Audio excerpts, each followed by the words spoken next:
Sebelum kita masuk ke cerita, bagi Mas E dan juga Mbak E yang belum subscribe, silakan klik subscribe sekarang juga. Dan bagi yang sudah subscribe, semoga kalian di sana sehat-sehat selalu agar bisa mendengarkan cerita terbaru dari Mang Ripan. Dan tidak usah lama-lama, ini dia ceritanya. Selamat mendengarkan.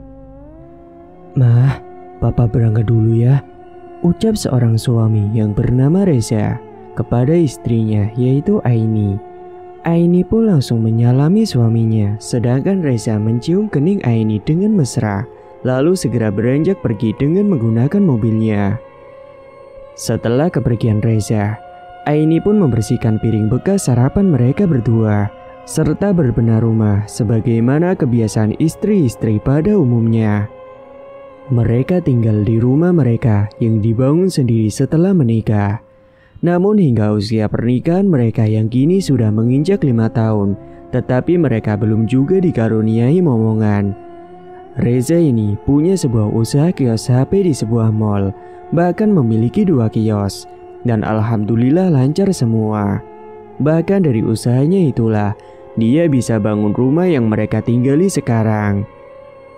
Setiap harinya, Reza selalu datang ke kios untuk sekedar mengawasi para karyawan dan juga mendata pemasukan serta pengeluaran, serta biaya iklan agar banyak pembeli di kiosnya. Pagi itu, Reza disambut ramah oleh para karyawan dan Reza balik menyapa ramah para karyawannya. Kebiasaan Reza yang disukai para karyawannya itu, setiap pagi dia selalu membelikan makanan atau sekedar jajanan buat para karyawannya, sehingga para karyawannya di situ pada betah dengan bos yang sangat baik hati banget. Reza pun kemudian menuju ke ruangan khusus yang sengaja dibuat di kios itu dan mulai melakukan pembukuan. Sementara di sisi lain, Aini ketika luang di rumah, dia hanya menonton televisi dan hanya bersantai, karena memang Reza tidak mengizinkan istrinya untuk bekerja lagi setelah menikah. Namun kadang juga Aini suka keluar sama teman-teman lamanya untuk sekedar shopping atau kumpul makan biasa. Dan saat itu keluarga mereka harmonis-harmonis saja, nggak ada gangguan apapun. Reza biasanya pulang menjelang maghrib. Dan karena Aini tidak bisa masak, biasanya Reza yang menawarkan untuk beli apa sebelum dia pulang. "Halo Mah, mau makan apa?" "Mama pengen bakso, Pah." "Ya udah, Papa mampir dulu beli bakso. Pedes nggak?" "Pedes, Pah, kayak biasa." Saat itu Reza pun langsung mampir terlebih dahulu ke kios bakso dan beli 2 bungkus. Hingga beberapa saat kemudian, setibanya di rumah, Aini langsung menyambut kedatangan suaminya dan mencium tangannya, kemudian menyiapkan bakso di dapur. Sedangkan Reza mutusin untuk mandi terlebih dahulu serta ganti baju, karena badannya sudah bau kecut karena telah bekerja seharian. Usai mandi, mereka pun makan malam bersama di depan televisi di ruang santai, dan Aini menanyakan soal kiosnya hari ini. "Gimana Pak tadi kiosnya?" "Alhamdulillah Mah, lebih banyak pemasukan dari hari kemarin." "Oh iya Mah, Papa rencananya mau buka kios lagi, tapi di lokasi mall yang berbeda Mah. Gimana menurut Mama?" Aini yang mendengar usulan pendapat suaminya itu, dia pun hanya bisa mendukung keputusan suaminya dan tidak mempermasalahkan hal itu. "Kalau Mama sih terserah Papa aja. Mama pasti akan dukung selalu apapun keputusan Papa." Reza yang mendengar jawaban istrinya pun mangguk-mangguk dan melanjutkan makan baksonya lagi. Hingga malam pun semakin larut dan mereka mutusin untuk segera pergi tidur, karena katanya besok Reza tidak akan ke kios, tapi mau ke lokasi kios barunya yang akan disewa yang ada di mall lain dan minta Aini untuk ikut bersamanya. "Mah, besok kamu ikut aku ya." "Kemana Pak?" "Cari kios di mall lain." "Iya Pak, siap." Lalu mereka pun segera beranjak tidur. Singkat cerita, pagi harinya Aini sudah bangun lebih dulu. Biasanya dia dudukan di depan teras rumahnya sambil menunggu Amang tukang bubur lewat. Setiap pagi mereka sarapan hanya dengan roti dan selai, atau kadang juga bubur ayam langganan yang udah biasa lewat di situ. Beberapa saat kemudian, terdengar suara penjual bubur ayam dan segera Aini pun membeli 2 porsi. Usai membeli bubur, Aini pun segera membangunkan Reza dan mengajaknya untuk sarapan bersama. "Pah, bangun Pah, ayo sarapan." Saat itu Reza pun langsung terbangun dengan mengucap kedua matanya dan segera bangkit menuju kamar mandi untuk cuci muka saja kemudian lanjut sarapan. Aini pun menanyakan apakah jadi pergi hari ini cari kios barunya atau tidak, karena Aini melihat Reza masih mengantuk dan juga kecapean. "Pah, kita jadi pergi cari kios baru tidak? Soalnya aku lihat Papa masih ngantuk dan capek." "Iya jadi Mah, nanti ya habis sarapan." Akhirnya setelah usai sarapan, Reza pun segera beranjak mandi dan juga bersiap-siap. Kemudian gantian Aini juga yang bersiap-siap. Pagi itu mereka pergi ke sebuah mall lain yang masih ada di daerahnya. Hingga setibanya di mall sambil mencari kios yang akan disewa, Reza juga mengajak Aini untuk belanja pakaian untuk membahagiakan Aini. Hingga usai berkeliling ke sana kemari, akhirnya mereka menemukan kios yang lumayan besar dan luas, dan tertera juga nomor yang bisa dihubungi. Reza pun langsung menghubungi nomor yang bersangkutan itu, lalu mengajaknya ketemuan di resto yang ada di mall tersebut. Saat itu Reza dan Aini menunggu sambil makan terlebih dahulu, dan usai makan, orang pemilik kios yang disewakan itu pun datang dan mereka langsung membahas harga sewa per bulan sekaligus bayar setoran di mall itu. Setelah itu mereka langsung sepakat untuk mengambil sewa kios itu dan Reza langsung melakukan pembayaran saat itu juga. Kemudian karena semua urusannya sudah selesai, mereka segera beranjak untuk pulang ke rumah lalu lanjut rehat. Malam harinya, Reza langsung menghubungi rekan kerjanya dan meminta besok untuk menata segala macam keperluan untuk kios barunya itu. Dan keesokan paginya, Reza pun sibuk kembali untuk mengurusi kios cabang barunya itu, sehingga dia mungkin akan pulang lembur sampai malam hari. Reza juga menyuruh Aini untuk makan dulu nanti, terserah mau beli sendiri atau pesan lewat online. "Mah, aku berangkat dulu ya." "Oh iya Mah, nanti kamu makan dulu aja ya. Soalnya Papa mau lembur urus kios barunya. Mama beli sendiri atau pesan lewat online aja ya makanannya." "Iya Pah, hati-hati ya." Setelahnya mereka seperti biasa saling menyalami dan Reza mencium kening Aini sebelum berangkat. Usai Reza berangkat, kini Aini sendiri di rumah. Dia hanya dudukan di rumah dan mainan HP doang. Tiba-tiba saja Aini mendapatkan notif pesan dari teman lamanya yang berisi ajakan untuk kumpul bareng alumni dan makan bersama di sebuah kafe. Dan kebetulan yang nanti malam suaminya katanya akan pulang lembur dan dia di rumah sendirian. Akhirnya dia pun mutusin untuk ikut acara nanti malam.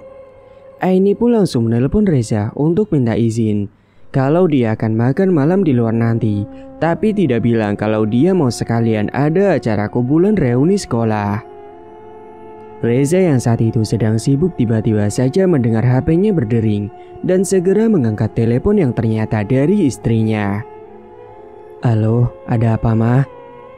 "Pah, nanti malam aku mau makan di luar ya." "Sama siapa?"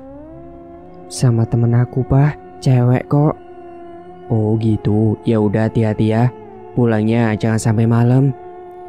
"Iya Pah, siap." Malam pun tiba, Aini berdandan rapi dan cantik sekali. Dan dengan mobilnya, dia langsung pergi menuju ke lokasi kafe yang udah dikirim temannya. Tepat menjelang Isya, akhirnya Aini ketemu sama teman-teman cewek sekolahnya dulu. Bahkan teman cowok juga pada datang di sana dengan pakaian kerennya masing-masing. Mereka saling bercanda ria dan saling bertukar cerita. Bahkan ada yang mengajak anaknya karena memang kebanyakan sudah berkeluarga, namun ada juga yang belum. Di tengah keramaian itu, ternyata Aini pandangannya tertuju pada satu cowok yang berpakaian lumayan mewah. Dan ternyata dia adalah mantannya waktu sekolah dulu. Namanya Dimas. Saat itu Dimas tampil beda sekali. Dia terlihat cakep dan keren sekali. Bahkan di dalam hatinya Aini dia merasa kagum melihat Dimas yang sekarang. Dan ternyata Dimas juga belum menikah. Ketika ditanya oleh temannya, Dimas cerita kalau dia katanya sekarang menjabat sebagai HRD di salah satu perusahaan besar yang ada di ibu kota dan bisa dibilang sukses sekarang. Ternyata Dimas juga diam-diam memperhatikan Aini. Rupanya dia masih tertarik dengan Aini. Dan saat semua sedang sibuk masing-masing, Dimas pun menghampiri Aini dan bertanya soal kabarnya. "Ai, gimana kabarmu?" "Baik, kamu sendiri gimana? Sekarang kelihatan sudah sukses ya," jawab Aini. "Ya alhamdulillah lah. Oh iya, kamu sudah nikah?" "Sudah Dim, tapi belum punya momongan." Saat itu Aini yang dihampiri Dimas anehnya malah merasa berbunga-bunga. Dan akhirnya dia bercerita kalau dia sudah berkeluarga namun belum punya momongan. Begitu juga dengan Dimas yang menceritakan kesehariannya. Dan seolah dia bercerita seperti orang yang sudah bisa membeli apapun. Ya pamerlah pokoknya. Ternyata Aini juga masih ada rasa dengan Dimas. Ditambah sekarang kecakapan Dimas semakin sempurna. Akhirnya Dimas pun meminta nomor HP Aini karena nomor HP yang dulu sudah tidak aktif. "Ai, oh ya Ai, aku boleh minta nomor HP kamu gak? Biar bisa kontekan gitu." "Iya boleh." Aini pun tanpa sungkan langsung memberikan nomor HP-nya kepada Dimas. Acara pun selesai. Aini pun segera pulang ke rumah pukul 8 malam. Namun setibanya di rumah, ternyata Reza belum juga pulang. Sambil menunggu di kamar, Aini mainan HP dan tiba-tiba saja dia mendapatkan pesan baru dari nomor yang tidak dikenal. Ternyata itu adalah nomor Dimas. Aini pun langsung merespon pesan dari Dimas dan malam itu pun mereka saling bertukar pesan, bahkan bercanda yang bisa dibilang berlebihan karena Aini sudah bersuami. Namun Aini yang ngantuk, akhirnya dia ketiduran sambil memegangi HP yang masih berbalas pesan dengan Dimas. Dimas yang tidak mendapatkan balasan pesan dari Aini karena dia nggak tahu kalau Aini sudah tepar. Akhirnya dia pun memutuskan untuk tidur juga. Tepat pukul 10 malam, Reza tiba di rumah dan pintunya sudah terkunci. Reza mengira kalau Aini pasti sudah tidur dan dia untungnya membuka pintu dengan kunci cadangan yang dia juga bawa. Benar saja dugaan Reza karena saat dihampiri ke kamar, dia mendapati istrinya tengah tertidur sambil megang HP. Dia pikir tadi Aini paling lagi nonton YouTube terus ketiduran. Dia tidak berpikir yang macam-macam. Dan untungnya saat itu, layar HP Aini sudah off karena baterainya sudah habis. Dan HP-nya langsung diambil oleh Reza dan ditaruh di nakas samping tempat tidur. Reza pun kemudian bebersihan badan dan langsung beranjak tidur. Keesokan paginya, Aini terbangun dan kaget saat mendapati suaminya sudah ada di sampingnya. Dia teringat tadi malam dia ketiduran saat sedang habis chatan dengan Dimas. Dia pun langsung gelagapan cari ponsel yang udah gak ada di genggamannya. Dan dia mendapati ponselnya di nakas. Untungnya HP-nya itu sudah lowbat, jadi dia kira aman kalau Reza tidak tahu soal dirinya yang kembali kontekan dengan sang mantan. Seperti biasa, Aini nunggu amang bubur ayam lewat di depan rumah dan beli untuk sarapan. Usai Reza terbangun, dia bergegas mandi dan lalu sarapan bersama dengan istrinya, lalu pergi lagi ke kios barunya. Karena urusannya belum selesai, bahkan Reza mungkin minggu-minggu ini akan pulang larut malam terus. Usai kepergian Reza, Aini kemudian langsung mengecek HP-nya dan mendapati pesan dari Dimas yang belum terbalas. Dia pun meminta maaf karena semalam sudah ketiduran. Dimas pun langsung merespon. Dan parahnya Dimas saat itu yang sedang libur malah mengajak Aini untuk ketemuan. Jiwa selingkuh Aini pun tergoda. Dia mengiyakan ajakan si Dimas. Siang harinya tanpa sepengetahuan Reza, Aini dan Dimas ketemuan di kafe dan makan bersama serta bercanda bersama. Saat itu Dimas nekat mengungkapkan sukanya pada Aini, padahal dia tahu kalau Aini sudah punya suami. "Ai, semenjak kita ketemu kemarin, aku masih suka sama kamu, Ai. Aku sebenarnya masih ada rasa sama kamu. Kamu mau gak jadi pacar aku?" Iya Dim, aku juga sebenarnya masih ada rasa sama kamu. Tapi sebisa mungkin hubungan kita jangan sampai ketahuan ya. Aini pun menerima perasaan si Dimas karena Aini juga masih suka dengannya dan menjadikan Dimas sebagai suami simpanannya. Namun Aini bilang kalau dia tidak bisa ketemuan terus-menerus karena nanti Reza bisa curiga. Dan usai makan bersama, mereka pun segera pulang ke rumah masing-masing. Singkat cerita, hal itu pun terus berlanjut meskipun jarang ketemu tapi mereka saling berkomunikasi satu sama lain. Reza pun kini nampak curiga dengan Aini yang terkadang izin untuk keluar dengan alasan mau ketemuan sama temen ceweknya. Parahnya Aini itu sudah pernah check-in bareng sama Dimas tanpa sepengetahuan Reza. Reza kemudian hari itu berpura-pura sibuk dan dia bilang kalau hari ini mau lembur. Dan benar dugaan Reza, ketika Reza sudah berangkat, Aini langsung minta izin untuk pergi lagi. Dia berniat mau kencan lagi bersama Dimas yang entah kenapa sekarang sering libur bekerja. Reza kala itu langsung menelpon teman ceweknya Aini dan bertanya apakah Aini bersamanya. Namun temannya itu bilang kalau dia sudah lama tidak bertemu dengan Aini. Dan disitulah kecurigaan Reza semakin bertambah. Kemudian Reza meminta ditemani salah satu karyawannya yang cowok untuk mencari keberadaan Aini. Reza pikir pasti kalau mereka sedang selingkuh pasti ada di sebuah kafe di daerah sekitaran sini. Bahkan Reza sampai muter-muter di beberapa kafe untuk mencari keberadaan istrinya itu. Hingga tibalah di sebuah kafe yang ketujuh usai mampir di beberapa kafe sebelumnya. Akhirnya Reza mengenali pakaian seseorang yang sedang duduk. Seketika Reza murka saat itu disaksikan dengan karyawan yang diajaknya itu melihat dengan matanya sendiri. Ternyata istri bosnya telah berbohong dan sedang berselingkuh. Namun Reza berniat membuat Aini terkejut akan kehadirannya. Reza menghampiri ke arah dapur kafe dan bilang sama pegawai di sana untuk meminjam seragamnya sebentar dan dia akan menyamar jadi pelayan kafe. Kemudian tanpa dipesan, Reza membawa sepiring makanan lalu diantarkan ke meja tempat Aini dan Dimas sedang mesra-mesraan. "Permisi mas, mbak, ini hidangannya." "Loh mas, kita udah pesen," jawab Dimas. "Ini spesial untuk mas dan mbaknya yang mesra," ucap Reza dengan ditekankan.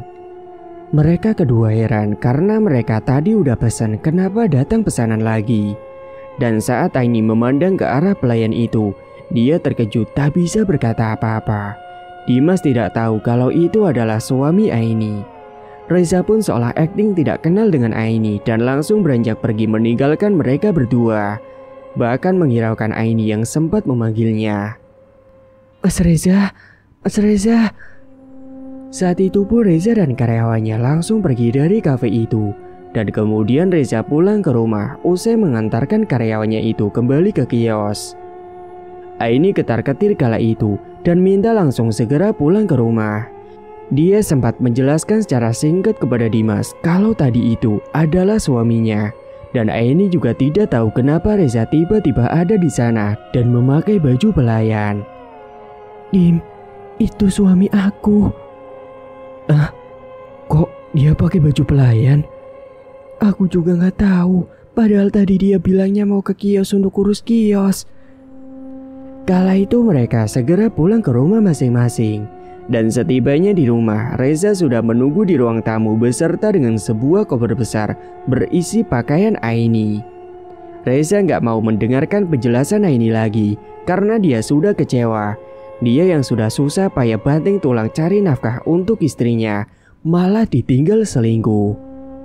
"Pak, maafin aku, Pak. Aku bisa jelasin semuanya, Pak," ucap Aini sambil menangis. "Aku sudah tidak butuh penjelasanmu lagi. Semua sudah jelas dan mulai sekarang aku talak kamu." Saat itu juga Reza yang sudah sangat kecewa dan sakit hati. Dia tanpa ampun langsung menalak Aini dan menyuruhnya untuk pergi dari rumahnya karena rumah itu dibangun dengan kerja kerasnya sendiri. Dia akan mengurus semua perceraiannya besok ke pengadilan agama. "Bawa ini semua baju kamu. Sudah aku siapkan dan jangan pernah injakan kakimu lagi di rumah ini. Ingat itu." Aini pun hanya bisa menangis dan tidak bisa ngapa-ngapain lagi.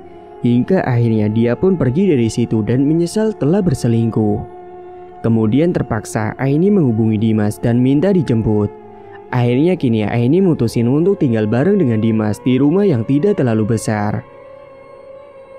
Singkat cerita, parahnya setelah masa Ida cerai selesai, Aini malah akan langsung menikah dengan Dimas. Hingga suatu hari, Reza yang masih tidak terima karena telah dikhianati. Saat itu dia pagi-pagi beli bubur di amang-amang seperti biasanya. Dia menunggu di depan teras rumah untuk beli bubur buat sarapan. Beberapa saat kemudian amang-amang bubur ayam pun akhirnya lewat dan segera Reza membelinya. Amang tukang bubur ayam menanyakan soal Aini karena tumben yang beli Reza sendiri, bukan istrinya. Dan Reza pun menceritakan kalau dia sudah bercerai dengan istrinya karena ketahuan telah berselingkuh. Loh mas, tumben Mbak Aininya mana? Kok yang beli bubur sampean, bukan Mbak Aini? Saya sudah bercerai, Mang. Emangnya kenapa mas kalau boleh tahu? Soalnya saya lihat kalian itu adem-adem ayem kok. Aini sudah selingkuh, Mang. Bahkan kala itu, Reza malah curhat banyak kepada tukang bubur dan bilang masih dendam dengan mantan istrinya. Reza juga berniat untuk menyantet pelakor itu. Namun dia tidak tahu di mana lokasi dukun di sekitaran sini. Kemudian Amang itu berkata kalau dia tahu lokasi dukun yang ada di sini.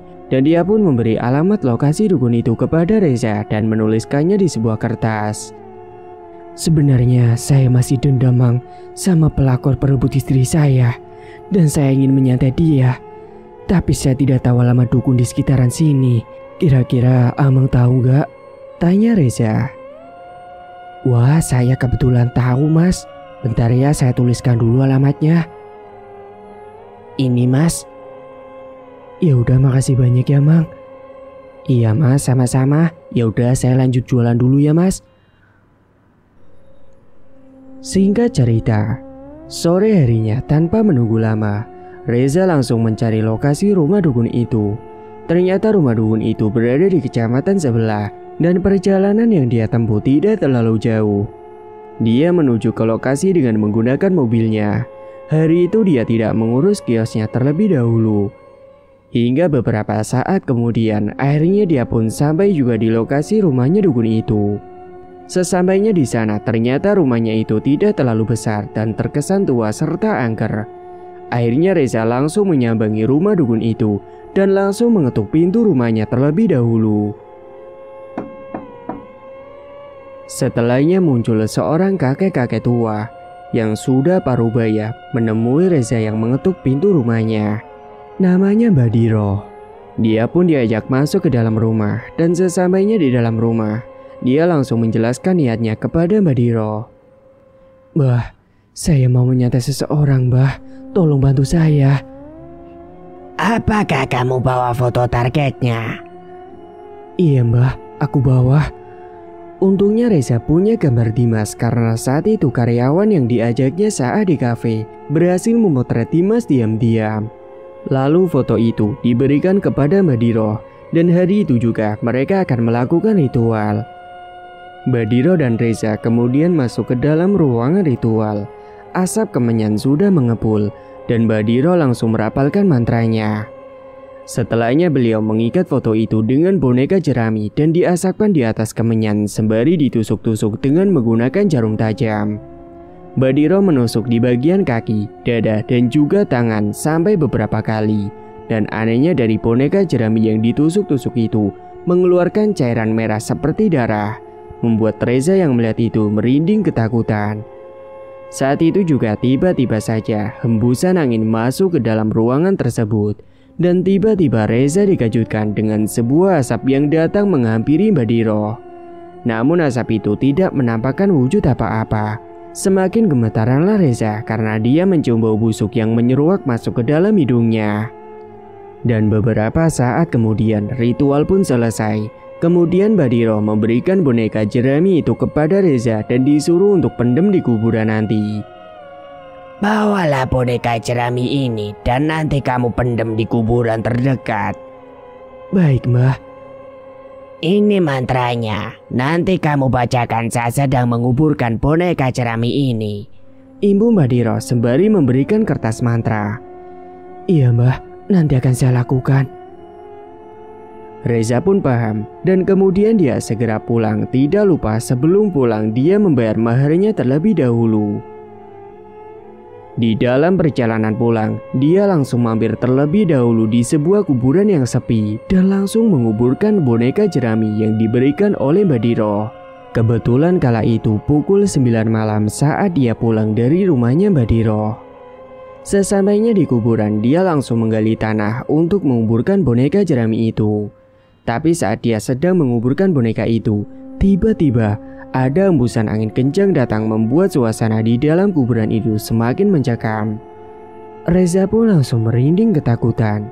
Dia segera mempercepat menyelesaikan pendem boneka itu dan tidak lupa dia juga membacakan mantranya yang sudah diberikan oleh Mbak Diro. Dan setelah sudah selesai, dia segera pulang. Saat Reza berjalan menuju ke mobilnya, tiba-tiba saja dia dikejutkan dengan suara langkah kaki yang ada di belakang tubuhnya. Sontak dia langsung terperanjat. Karena penasaran pun, dia langsung mencoba menoleh ke belakang. Namun dia terkejut ketika di belakang tubuhnya itu ada sosok pocong yang berdiri dengan wajah hitam yang sangat menyeramkan dan pakaian putih lusuh penuh dengan tanah kuburan. Sontak dia langsung berteriak dan lari terbirit-birit menuju ke mobilnya yang terparkir di depan kuburan. Wah! Sesampainya di mobil, dia diam sejenak untuk mengatur napasnya yang masih terasa ngos-ngosan dan jantung yang berdegup dengan kencang sekali. Aku harus cepat pulang serem banget. Saat dia akan menghidupkan mesin mobilnya, tiba-tiba saja mobilnya tidak mau menyala dan tambah paniklah dia. Loh kok gak bisa nyala sih? Ini kenapa? Perasaan tadi gak kenapa-napa. Seketika dia yang sedang sibuk heran dengan mesin mobilnya yang tidak mau nyala, tiba-tiba saja Reza mendengar ada suara wanita yang tertawa di dalam mobilnya dan suaranya sangat kencang sekali. Sontak Reza langsung terperanjat dan mencoba menoleh ke belakang. Betapa terkejutnya ia ketika melihat sosok yang sangat menyeramkan sekali. Sosok wanita dengan wajah yang berlumuran dengan darah, dengan rambut panjang acak-acakan. Reza pun membelalakan kedua matanya dan langsung teriak kencang. Dan saat itulah dia pun akhirnya ambruk pingsan di dalam mobil karena sudah sangat lemas sekali setelah ketakutan melihat sosok pocong. Dan sekarang dia malah satu mobil dengan sosok kuntilanak. Dan pagi harinya Reza terbangun di dalam mobil itu. Waktu itu menandakan sudah subuh dan dia segera pulang. Namun anehnya mesin mobilnya itu sudah menyala lagi. Sementara di sisi lain, di rumahnya Dimas, kini Aini mendapatkan fakta yang mengejutkan. Karena ternyata Dimas ini sudah lama di DO dari kantornya. Dan kini dia hanya tinggal di sebuah rumah kecil yang katanya miliknya. Padahal itu hanyalah rumah sewa atau kontrakan. Kecewalah Aini karena udah menyia-nyiakan Reza yang notabene sudah kaya dan dia hidup enak di rumah hanya leyeh-leyeh. Malah milih mantannya dan mantannya itu malah membawa sengsara.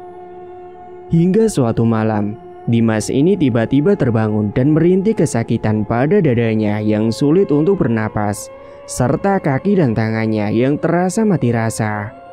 Aini juga panik usai terbangun ketika mendengar teriakan dari suaminya yang merintih kesakitan dan juga sesak napas. Mas, kamu kenapa? Dadaku sesak, Dik. Kaki sama tangan sakit semua. Ya udah kita ke rumah sakit sekarang ya. Saat itu akhirnya Aini langsung membawa Dimas menuju ke rumah sakit untuk dicek kondisinya. Mereka pergi menggunakan mobil Aini yang diberi Reza dan menggunakan uang sisa pesangon Dimas yang untungnya masih ada. Mereka sangat buru-buru sekali menuju ke rumah sakit karena waktu itu sudah malam. Dan setibanya di rumah sakit, Dimas langsung dicek bagian medis. Kemudian dokter menyimpulkan bahwa Dimas ini mengalami kelumpuhan total pada tangan dan juga kakinya sehingga gak bisa ngapa-ngapain. Singkat cerita, akhirnya Ainilah yang mencari kerja demi memenuhi kebutuhan dirinya dan juga Dimas. Dimas kini hanya terbaring di rumah saja dan tidak bisa ngapa-ngapain. Dan parahnya setiap malam Dimas selalu diteror oleh sosok pocong dan juga kuntilanak. Namun hanya dia saja yang melihat sosok-sosok itu, sedangkan Aini tidak bisa melihatnya. Aini kini hanya bisa menyesali perbuatannya itu, namun tidak bisa berharap kembali kepada Reza seperti dulu lagi karena itu mustahil. Kini hanya pahit hiduplah yang dialami oleh Aini karena harus mencari nafkah sendiri dan merawat Dimas yang gak guna banget. Mungkin itulah karma baginya. Hingga suatu malam, Aini sudah tidur lebih dulu karena capek kerja seharian. Sementara Dimas belum bisa tidur dan tiba-tiba saja dia melihat ada bayangan hitam yang masuk ke dalam kamarnya dengan disertai bau busuk yang sangat menyeruak. Saat itu bayangan hitam tersebut mengelilingi kamarnya dan berhenti di pojok kamar. Dan sesaat kemudian, bayangan itu berubah menjadi sosok pocong yang sangat mengerikan. Sosok itu menatap tajam ke arah Dimas dengan mata merah yang menyala dan wajahnya yang sangat mengerikan sekali. Dimas ketakutan dan akhirnya dia ambruk pingsan di atas kasurnya. Dan saat dia pingsan, dia malah bermimpi buruk. Dia bermimpi berada di sebuah kuburan yang sangat gelap dan sangat sepi sekali. Di sana ada banyak sekali gundukan makam. Dimas tiba-tiba saja dikejutkan dengan suara yang memanggil namanya dari belakang. Dimas, Dimas. Seketika dia langsung merinding ketakutan. Namun karena penasaran, dia pun mencoba untuk menoleh ke belakang. Dia terkejut ketika melihat ada sebuah sosok pocong yang sangat mengerikan menatap ke arahnya. Sosok pocong itu jumlahnya tidak hanya satu, melainkan ada banyak, bahkan puluhan. Dia tidak bisa berkata apapun, tubuhnya gemetaran, jantungnya berdebar melebihi batas maksimal. Dia kemudian mencoba untuk berlari sekencang-kencangnya, meskipun rasanya susah sekali. Dia berlari sangat kencang sampai tidak fokus dan tidak melihat di arah depannya itu ada gundukan makam. Akhirnya dia ambruk jatuh karena tersandung oleh batu nisan. Saat diamati ternyata batu nisan itu bertuliskan namanya. Dia pun semakin ketakutan tidak karuan. Tidak. Lalu seketika Dimas pun terperanjat dan terbangun dari tidurnya. Dia langsung berteriak sekencang-kencangnya dan teriakannya itu membuat Aini yang ada di sampingnya terbangun mendengar teriakan Dimas. Ada apa sih mas?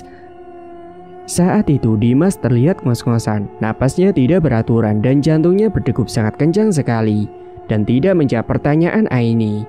Segera Aini pun mengambil air putih ke dapur untuk suaminya. Tapi saat dia hendak kembali ke dalam kamar lagi, dia dikejutkan dengan sekelebat bayangan hitam yang melintas. Sontak dia terperanjat dan terdiam sejenak ketika mencium bau busuk yang menyeruak. Aini juga merasa ada udara yang berhembus di tengkuk lehernya, membuat dia merinding ketakutan. Namun dia tidak terlalu memperdulikan hal itu dan segera kembali ke kamar, membawakan air putih untuk suaminya. Ini mas, minum dulu. Kamu kenapa sih mas? Gak apa-apa. Aku cuma mimpi buruk aja, Dek.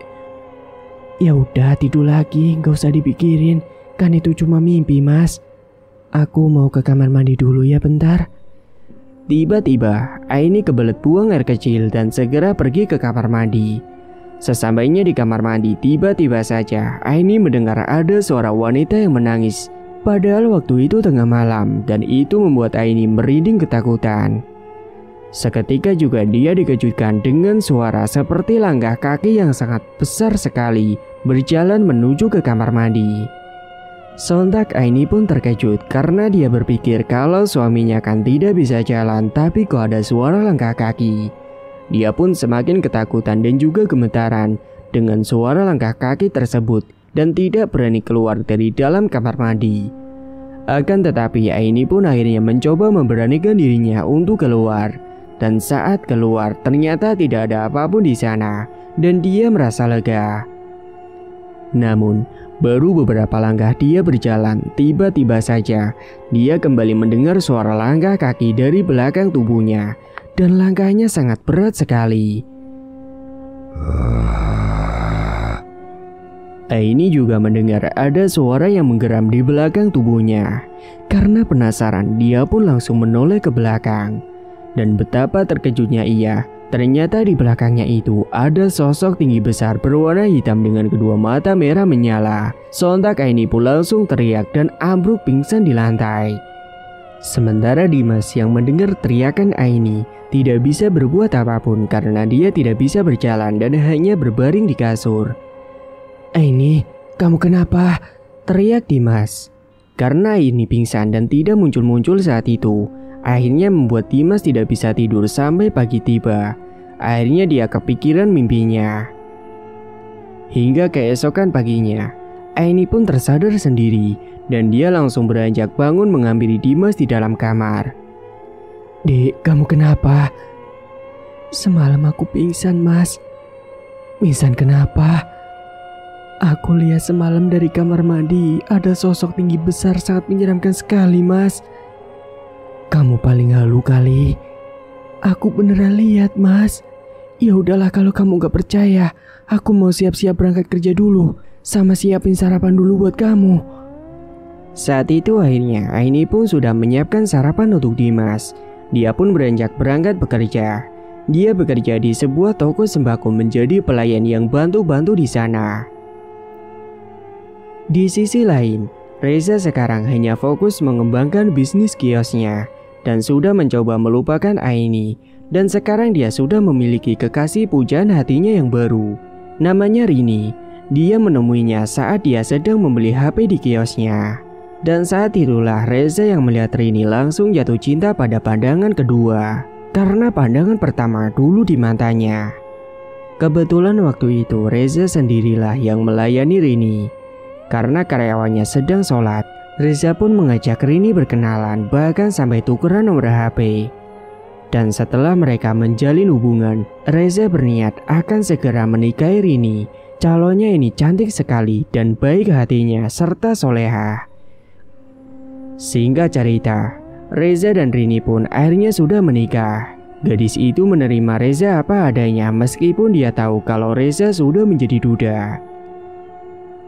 Dan suatu hari, siang itu Reza mengantarkan Rini untuk belanja bulanan di toko sembako. Karena istri yang sekarang jago masak, jadi dia selalu belanja untuk stok. Semenjak menikah dengan Rini, Reza jadi sering meluangkan waktu untuk istrinya mengantarkan belanja kemanapun dia pergi. Dan siang itu ternyata mereka pergi ke toko sembako untuk membeli kebutuhan rumah tangganya. Dan ternyata toko sembako yang mereka datangi itu adalah tempat kerjanya Aini. Saat itu Reza dan Rini bertemu dengan Aini yang sedang menata barang di etalase. Sontak Reza pun terkejut dan mencoba menyapanya. "Aini, kamu kerja di sini?" "Iya, Mas." "Kok bisa?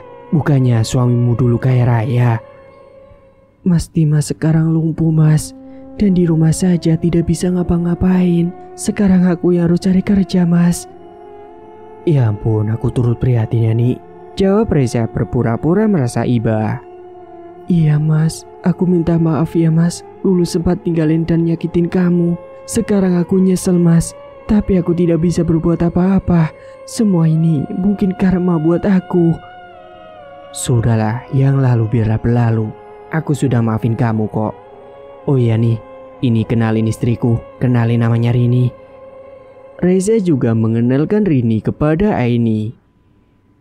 Rini tidak marah kala itu dan dia mau berkenalan dengan Aini, mantan istrinya. Karena baginya, Aini sudah menjadi masa lalunya Reza.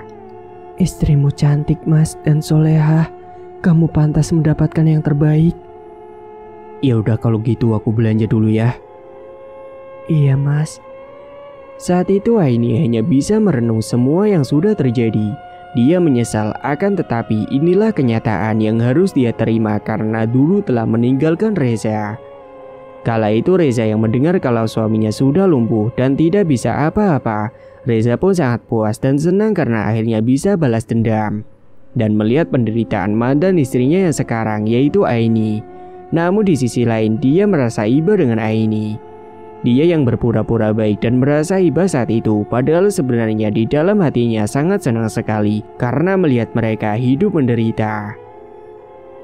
Singkat cerita, Malam harinya, Aini istirahat duduk di depan teras rumah dan dia merenungi nasib yang sekarang serta menyesali semuanya dulu telah meninggalkan Reza. Dia dulu yang hidupnya sudah enak malah sekarang menderita. Itu semua karena perbuatan dia sendiri. Di depan teras rumah dia melamun sembari menikmati suasana malam hari. Dan saat itu tiba-tiba saja Aini dikejutkan dengan sebuah bayangan yang melintas di depannya. Sontak dia terperanjat dan langsung merinding ketakutan. Sesaat kemudian, Aini mendengar ada suara wanita yang menangis terseduh dan suara itu tidak jauh darinya. Waktu dia menoleh ke arah pohon yang ada di depan rumah dan saat dia lihat dengan seksama di sana ada sosok wanita berpakaian putih lusuh duduk mengayunkan kedua kakinya.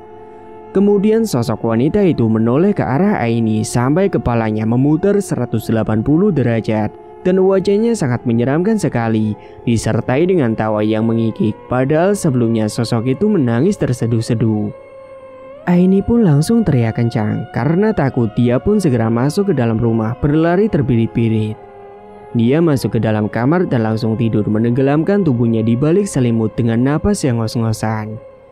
Malam pun semakin larut, Dimas terbangun karena sejak siang dia susah tidur. Dan saat itu sekitar pukul 2 dini hari, Dimas mendengar ada suara ketuk-ketuk di jendela kamarnya. Sontak dia kaget dan menoleh ke arah jendela. Namun saat dia menoleh ke arah jendela, di sana dia mendapati sosok wanita yang sangat mengerikan dengan rambut panjangnya dan mulut yang menyeringai. Dimas pun langsung gemetaran tubuhnya melihat sosok itu. Dia pun menutup kepala dengan selimut sampai dia pun merasa engap dan sesak napasnya kambuh. Keesokan harinya, Aini yang mencoba membangunkan Dimas, dia terkejut karena ternyata Dimas sudah meninggal dunia. Mas Dimas. Mas, kenapa kamu ninggalin aku, Mas? Dia pun langsung meminta bantuan kepada tetangga sekitar dan jenazahnya akan dimakamkan saat itu juga. Hari itu juga, Aini menangis histeris karena Dimas meninggal. Jenazahnya Dimas ini mengalami keanehan karena tiba-tiba saja kaki dan tangannya itu mengeluarkan bisul bernanah, padahal dia sudah meninggal dunia. Akan tetapi jenazahnya akan tetap segera dimakamkan hari itu juga. Singkat cerita, setelah seminggu meninggalnya Dimas, Aini sekarang hidup sendirian di rumahnya yang disewa oleh Dimas. Hingga sore itu Aini yang baru pulang kerja tiba-tiba saja didatangi pemilik kontrakan yang menagih uang bulanannya. Mbak Aini, kapan mau bayar kontrakannya? Tolong kasih saya waktu ya Bu, nanti pasti saya bayar. Alah, nanti terus. Saya sudah ngasih waktu terus. Kalau nggak bisa bayar, Mbak pergi saja deh dari rumah ini. Soalnya udah banyak yang mau ngontrak di sini dan mau bayar dengan harga yang mahal. Saya mohon Bu, kasih saya kesempatan sekali lagi. Beri saya waktu 1 minggu. Baiklah, saya kasih waktu seminggu lagi. Tapi ingat, kalau seminggu Mbak tidak bayar juga, terpaksa Mbak harus pergi dari sini. Iya Bu. Seminggu kemudian, Aini sudah waktunya untuk bayar kontrakan. Akan tetapi uang yang dari hasil dia kerja tidak cukup. Dan terpaksalah dia saat itu diusir dari kontrakan. Dan Aini bingung mau tinggal di mana. Sementara di sisi lain, Reza dan Rini kini mereka hidup bahagia dan rukun. Apalagi Rini selalu menemani Reza kala kerja di kios. Pokoknya dia setia banget, beda dengan Aini yang ternyata masih doyan selingkuh sana sini meski sudah hidup enak dan punya uang banyak. Hingga di kemudian hari, saat Reza dan Rini istri barunya sedang ada di jalan baru pulang dari kios waktu sore hari, mereka tidak sengaja melihat ada orang gila yang ngamuk-ngamuk dan dikerumuni oleh warga. Saat itu mereka pun mencoba untuk mendekati kerumunan. Mas, ada apa itu? Kok rame-rame? Gak tahu, ayo coba kita lihat. Mereka lalu turun dari dalam mobil dan menghampiri kerumunan warga itu. Reza langsung terkejut karena saat didekati ternyata itu adalah Aini, mantan istrinya yang telah menjadi gila. Aini? Kabarnya kala itu Aini jadi stres karena dia juga diusir dari rumah sewanya si Dimas. Aini juga dipecat dari tempat kerja dan dia kesulitan untuk mencari kerja. Hingga pada akhirnya dia jadi gelandangan dan jiwanya sudah korslet. Hingga dia pun menjadi orang gila yang suka keluyuran di jalan dan di mana-mana serta ngamuk-ngamuk di jalanan marahin orang-orang yang lewat. Reza yang benci dengan Aini namun dia masih merasa tidak tega. Akhirnya dia pun memanggil dinas sosial dan menyuruh mereka untuk membawa Aini ke rumah sakit jiwa atau ke panti sosial. Kita bawa dia ke RSC saja ya dek, kasihan dia, gak apa-apa kan? Iya mas, gak apa-apa, kasihan Mbak Aini, ujar Rini. Makasih ya dek, kamu udah ngertiin aku. Untungnya saat itu Reza memiliki istri yang sangat baik dan pengertian serta peduli walaupun itu adalah mantan istrinya Reza. Singkat cerita, kini Reza dan Rini sudah diberikan momongan anak pertama, perempuan cantik, imut dan lucu. Mereka pun hidup bahagia bersama. Dan saat itu Reza berusaha menjadi orang yang lebih baik lagi dengan dibimbing oleh Rini yang sangat soleha karena dia dulunya adalah lulusan pondok pesantren. Benar-benar lengkap dan bahagia sekali kehidupan mereka setelah rasa sakit yang telah dialami oleh Reza waktu itu. Makasih ya dek, kamu mau menerima aku selama ini, padahal kamu tahu aku seorang duda dan aku jauh dari ilmu agama. Semua manusia punya kesalahan mas, dan semua orang berhak memperbaiki diri lebih baik lagi. Saat itu mereka saling bercengkrama sambil bermain dengan bayinya dan saling menasehati satu sama lain.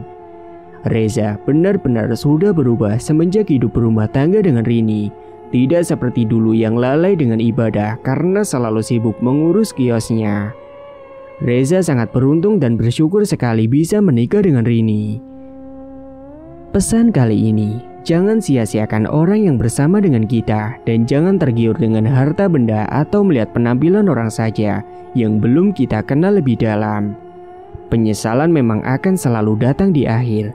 Pikirkan terlebih dahulu perbuatan yang akan kita lakukan, jangan sampai salah langkah.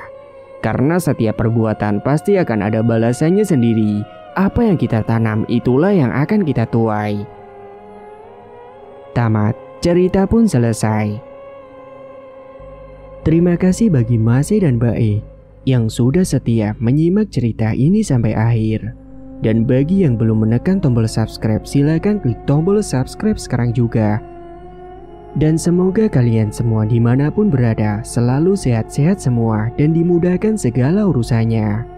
Dan sampai jumpa lagi di cerita terbaru yang akan Mang Ripan bawakan nantinya.